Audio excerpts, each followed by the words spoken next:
नमस्कार दोस्तों, सरकारी जॉब के इस यूट्यूब चैनल में आप सभी का बहुत बहुत स्वागत है। फ्रेंड्स, भारतीय रेलवे में बहुत बड़ी भर्ती निकल कर सामने है, जिसका कि नोटिफिकेशन भी जारी हो गया है। रेलवे में लगातार एक के बाद एक बड़ी भर्ती आ रही है। इसमें छत्तीसगढ़ जो जोन है वो भी शामिल, यानी कि बिलासपुर, छत्तीसगढ़ का बिलासपुर रेलवे जोन है वो भी शामिल है।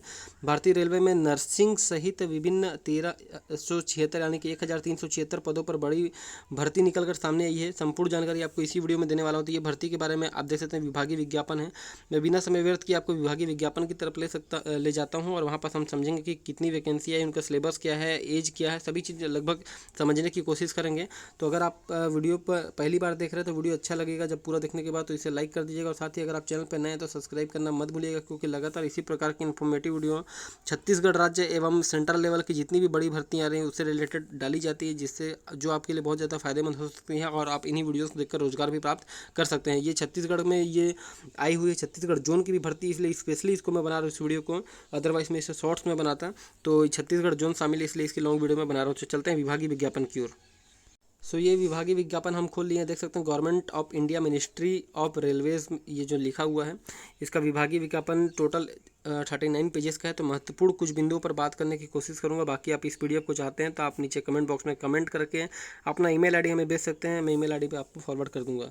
तो एप्लीकेशन 17/8/2024 से चालू होने वाला है, जो कि अभी डेट आया नहीं है, तो मैं प्री वीडियो आपके लिए बना दे रहा हूँ ताकि आप अलर्ट हो जाएं, आप भूलें ना। और 16/9/2024 तक ये आवेदन जो है आप कर सकेंगे, तो ये दोनों डेट को याद रखिएगा ध्यान से। इसके अलावा फ्रेंड्स, अगर आप चाहें तो कुछ चेंजेस वगैरह, पेमेंट जो आप मॉडिफिकेशन फीस है वो 26/9/2024 से तक आप कर सकते हैं, लेकिन फॉर्म आपको 16 के बाद भरने की अनुमति नहीं दी जाएगी। फीस जो है आप 26 तारीख तक कर सकते हैं। बहुत सारे पोस्ट आए हुए हैं और मैं कहूँगा दोस्तों सुनहरा मौका है छत्तीसगढ़ वासियों के लिए भी एवं बाकी जितने भी जोन में निकले हैं सभी लोगों के लिए। डाइटिशियन के देख सकते हैं, जैसे कि पे लेवल इन 7th CPC 7 लिखा हुआ है ना, 7वां वेतनमान कह सकते हैं। 44,900 मेडिकल स्टैंडर्ड C2 18 से 36 और टोटल वैकेंसीज ऑल RRBs, यानी कि सभी रेलवे जोन में टोटल 5 पद इसके हैं। इसी प्रकार नर्सिंग सुपरिटेंडेंट हो गया, ऑडियोलॉजिस्ट हो गया, क्लिनिकल जो साइकोलॉजिस्ट हो गया, फिजियोलॉजिस्ट हो गया, डेंटल हाइजीनिस्ट हो गया, डायलिसिस टेक्नीशियन हो गया, देख सकते हैं अलग अलग है। फिर आप देख सकते हैं ऑक्यूपेशनल थेरेपिस्ट हो गया, कैथ लेबोरेटरी हो गया, बहुत सारे टोटल 20 पद आए हुए। नीचे देख सकते field worker, laboratory assistant grade 2, ECG optimise, optometrist हुए हैं, कार्डिक टेक्नीशियन, स्पीच थेरेपिस्ट, इतने सारे पद आए हैं। और देखिए किसी किसी के तो जैसे फार्मासिस्ट के आप देख सकते हैं, आप देख पा रहे होंगे एंट्री ग्रेड के 246 पद आए हुए हैं। तो टोटल आप इस प्रकार के देखेंगे तो 1376 पद आए हुए हैं। और इसके बारे में थोड़ा जानकारी महत्वपूर्ण देखने की कोशिश करते हैं। आप स्क्रीनशॉट ले सकते हैं अगर आप चाहें तो। जो एलिजिबिलिटी वगैरह उसके बारे में मैं महत्वपूर्ण जानकारी जो है उसको ही बताऊंगा। इतनी ज़्यादा PDF लंबी है कि अगर इसका वीडियो डिटेल बनाने की कोशिश करूं तो लगभग इसका 40 मिनट का वीडियो उससे कम का नहीं बनेगा, क्योंकि इतने छोटे छोटे पॉइंट्स इसमें लिखे। नेगेटिव मार्किंग के बारे में अगर पूछेंगे तो इसका एक चीज़ रखिएगा, इसमें CBT एग्जाम होगा जिसका प्रॉपर सिलेबस नीचे दिया गया है और क्या क्या इसमें डिटेल मांगा गया है वो सब आपको बताऊंगा। नेगेटिव मार्किंग है, पहले ही बता दे रहा हूँ, लोग कन्फ्यूज होते हैं कि क्या नेगेटिव मार्किंग ये सब एग्जाम में होता है या नहीं होता है। तो नेगेटिव मार्किंग होता है। 250 रुपये का आपको देख सकते हैं non refundable online application fees आपको पटाना पड़ेगा, जो कि वापस नहीं हुआ किसी भी स्थिति में। नीचे और चले जाते हैं जनरल इंस्ट्रक्शन में, कुछ इंपॉर्टेंट हमें इंपॉर्टेंट तो सभी हैं लेकिन जो जरूरी हैं जो आपको जानने चाहिए तत्काल वो आपको मैं बताने की कोशिश कर रहा हूँ। तो नीचे चले आते हैं और देख लेते हैं कि आपको सभी नाम वाम इसमें भरने का पूरा डिटेल भी स्टेप बाय स्टेप दिया रहता है, तो उससे ज़्यादा जानने की ज़रूरत नहीं है। उससे आप या तो पढ़ सकते हैं या किसी जो ऑनलाइन फॉर्म भर के वीडियोस डालते हैं उनकी भी आप देखकर भर सकते हैं, भरवा सकते हैं। ठीक है, पोस्टिंग वगैरह के बारे में दिया है। एटलीस्ट 5 to 10 ईयर आपको अपॉइंटमेंट दिया जाएगा। न्यूली कैंडिडेट कंप्लीट्स, अच्छा 5 से 10 साल तक आपका जो है आपको दिया जाएगा ज्वाइनिंग अलग अलग जगहों में जैसे होता है। ठीक है, इसके अलावा आप फ्री ट्रेन ट्रेवल फैसिलिटी भी आपको यहाँ पर दिया जाएगा, साफ साफ लिखा हुआ है। तो जो बोल्ड लिखा हुआ है वो अच्छा चीज़ है। और हेल्पलाइन नंबर भी दिया हुआ, अगर आप कुछ हेल्पलाइन लेना चाहते हैं तो देख सकते हैं। इसके अलावा एक ज़रूरी चीज़ आपको बताऊंगा कि ये जो वेबसाइट आप देख पा रहे होंगे, माफ़ कीजिएगा इसे मैं थोड़ा सा बॉर्डर ये कर लेता हूँ। ये देखिए, ये विभागीय विज्ञापन की जो वेबसाइट दी गई है वहाँ पर आप जाकर ज़्यादा डिटेल इस PDF को डाउनलोड भी कर सकते हैं। अगर आपको इस PDF को चाहिए या आप मेरे से नहीं ले पा रहे हैं तो आप यहाँ से भी डाउनलोड कर सकते हैं। मेडिकल स्टैंडर्ड जो है B1 C1 C2 का ग्रेड का है, अलग अलग चीज़ें आप यहाँ पर देख सकते हैं कि किस प्रकार का विजन स्टैंडर्ड आपके पास होना चाहिए, किस पोस्ट के लिए। कई पोस्ट में B1 मांगा है, कई पोस्ट में C1 C2 मांगा है, तो अलग अलग पोस्ट के लिए आप देख लीजिए कि आपका कौन सा लेवल का है। इंडियन सिटीजन आप हैं कि नहीं हैं ये भी होता है। एज लिमिट आप जो है 1/1/2025 लिखा हुआ है। अपर एज मतलब नीचे और अच्छे से इसमें बताया गया है कि एज ग्रुप 18 से 33 वाले लोगों के लिए जो है लोअर एज लिमिट है 1/1/2007, यानी कि इसमें समझ जाएंगे आप। अपर आपका है कि डेट ऑफ बर्थ आपका इस डेट ऑफ बर्थ से आगे का जनरल के लिए, और इसके लिए ओबीसी से इससे ज़्यादा पहले का नहीं होना चाहिए। और अभी का वर्तमान की बात करूँ तो 1/1/2007 के बाद का आपका डेट ऑफ बर्थ नहीं होना चाहिए, इससे पहले पहले का होना चाहिए। इस प्रकार से समझाया गया। ST SC के लिए भी आप देख सकते हैं एज रिलैक्सेशन जो रहता है, जैसे 92 से पीछे नहीं जाना चाहिए, इसमें बोला है। इसमें ना 79 से पीछे 87 दिया, तो सबका अलग अलग कास्ट हिसाब से दिया गया है। ये आप देख सकते हैं कंप्लीट यहाँ पास जो एज के बारे में बताया गया, तो इसे आप समझ सकते हैं। बाकी जो ओवरव्यू छोटा मैंने बता दिया है।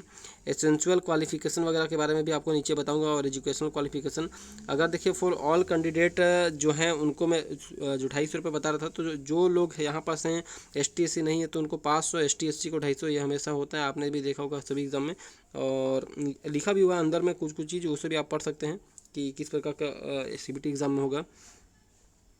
और आप नीचे और आ जाएंगे तो BPL कार्ड वगैरह के बारे में भी हम मेंशन किया गया है। थोड़ा और नीचे आते हैं, बहुत बड़ा PDF है, अभी हम 9 पेज में चल रहे हैं, तो सोच सकते हैं कितना बड़ा PDF है। और मैं सबसे पहले आ जाता हूँ इसके सिलेबस को अगर दिखाने की कोशिश करता हूँ। आप यहाँ पर देख रहे होंगे कि कितने कितने क्वेश्चन आएंगे, किस किस सब्जेक्ट वो भी दिया हुआ है। बाकी नीचे और आता हूँ, इसे आप स्क्रीनशॉट पहले ले लीजिए ताकि आप समझ पाएँ मैं जो समझाने की कोशिश कर रहा हूँ। तो ये सब आएंगे आपके पेपर में, ये आपका सिलेबस नीचे अच्छे से दिया गया है, मैं उसे आपको दिखाने की कोशिश करता हूँ। उससे पहले कि आपको एक चीज़ दिखाऊँ, बहुत तो सोचेंगे कि हम जैसे मान लो कोई बिलासपुर का रहने वाला है, अब हमको बिलासपुर के लिए अप्लाई करना है, तो हम कौन सी वेबसाइट पर जाएँ। तो जैसे बिलासपुर का है RRB बिलासपुर, वहाँ जाइए, वहाँ भी आपको ये ऑनलाइन भरने के लिए मिल जाएगा, वहाँ पर जाकर आप ऑनलाइन भर सकते हैं। नीचे चले आएंगे तो आप जल्दी से हम आपको नीचे ले आते हैं। इस PDF का आपको चाहिए होगा तो प्लीज़ मेरे को नीचे कमेंट बॉक्स में कमेंट कर लीजिएगा, और ताकि क्योंकि इतना बड़ा है मैं आपको बता नहीं सकता। ये देख सकते हैं अलग अलग, जैसे नर्सिंग सुपरिटेंडेंट हो गया, कार्डिक टेक्नीशियन हो गया, तो उसके लिए क्या क्या मांगा गया है और कितना एजुकेशनल क्वालिफिकेशन यहाँ पर लिखा गया है। तो इसे आप चाहें तो स्क्रीनशॉट ले लीजिए, या तो आप PDF भी ले सकते हैं। नीचे आ रहा हूँ मैं, आप देख पा होंगे ये अलग अलग वैकेंसीज़ के यानी कि जो पोस्ट के लिए अलग अलग सिलेबस बताया गया है, आप यहाँ पर देख पा होंगे। और जो जोन वाइज भी यहाँ पास बटा हुआ है कि किस जोन में कितना सीट आया, जैसे अहमदाबाद में, प्रयागराज में कौन कौन से पोस्ट हैं और उनके लिए कितना कितना सीट है, इस प्रकार दिया। जैसे आप देख सकते हैं अजमेर हो गया, बेंगलोर हो गया, भोपाल हो गया, ये देख सकते हैं। जैसे बिलासपुर हो गया, तो बिलासपुर में टोटल आप देखेंगे 13 पोस्ट आए हुए हैं। 13 मतलब पोस्ट आए हैं, उनमें अलग अलग सीट आवंटित की गई है, किसके लिए कितना सीट है आप यहाँ पर जाकर चेक कर सकते हैं। टोटल 48 सीट आई है बिलासपुर जोन के लिए। अगर इसमें से आप देखेंगे तो इतना टोटल करके जो इतना ये टोटल किया गया 48 सीट यहाँ पास किया गया है, ठीक है। तो इस प्रकार के सभी आया है, गुवाहाटी, गोरखपुर देख सकते हैं, कोलकाता सभी के लिए आया हुआ है। तो ये आप देख सकते हैं। और यहाँ पे सिलेबस भी दिया है कि कौन से पोस्ट के लिए सिलेबस क्या रहेगा, CBT एग्जाम में क्या आएगा। तो इस प्रकार का सिलेबस भी है, आप इसे मेरे से ज़रूर PDF ले लीजिएगा ताकि आप आराम से समझ पाएँ और इसे प्रिंट आउट करके निकाल पाएँ। जो महत्वपूर्ण चीज़ें हैं उसके बारे में ये सिलेबस दिया गया है। और ये जो रहेगा ये कॉमन रहेगा, जैसे अर्थमेटिक्स रहेगा, इंटेलिजेंस रहेगा, जनरल अवेयरनेस, जनरल साइंस, ये सभी में रहेगा। हर किसी भी जो आप पोस्ट हैं उसका एग्ज़ाम देंगे तो सभी ऑल पोस्ट के लिए कॉमन सब्जेक्ट ये रहने वाले हैं। और ये देख सकते हैं ये फॉर्मेट रहेगा कास्ट सर्टिफिकेट के लिए, ST SC कैंडिडेट के लिए, ये है OBC और नॉन क्रीमी कैंडिडेट के लिए, ये है डिक्लेरेशन घोषणा पत्र आपका है। और इस प्रकार का जो पूरा यहाँ पर मैं बताता हूँ, ये देखिए आवेदन फॉर्म यहाँ पर आप देख पा रहे होंगे। ये आवेदन फॉर्म नहीं है, सॉरी माफ कीजिए, सर्टिफिकेट ऑफ डिसेबिलिटी है, यानी कि विकलांगता प्रमाण पत्र आप बनवा सकते हैं। आवेदन तो आपको ऑनलाइन करना है। तो आई होप दोस्तों ये जो बड़ा सा PDF है इसके महत्वपूर्ण बिंदुओं को मैं बताने की कोशिश किया हूँ। वीडियो आपको पसंद आया होगा तो प्लीज़ वीडियो को लाइक कीजिएगा, चैनल पर नए तो सब्सक्राइब करना बिल्कुल भी मत भूलिएगा, क्योंकि लगातार इसी प्रकार की इन्फॉर्मेटिव वीडियो इस YouTube चैनल पर डाली जा रही है जो कि आपके लिए बहुत ही ज़्यादा फायदेमंद हो सकती हैं।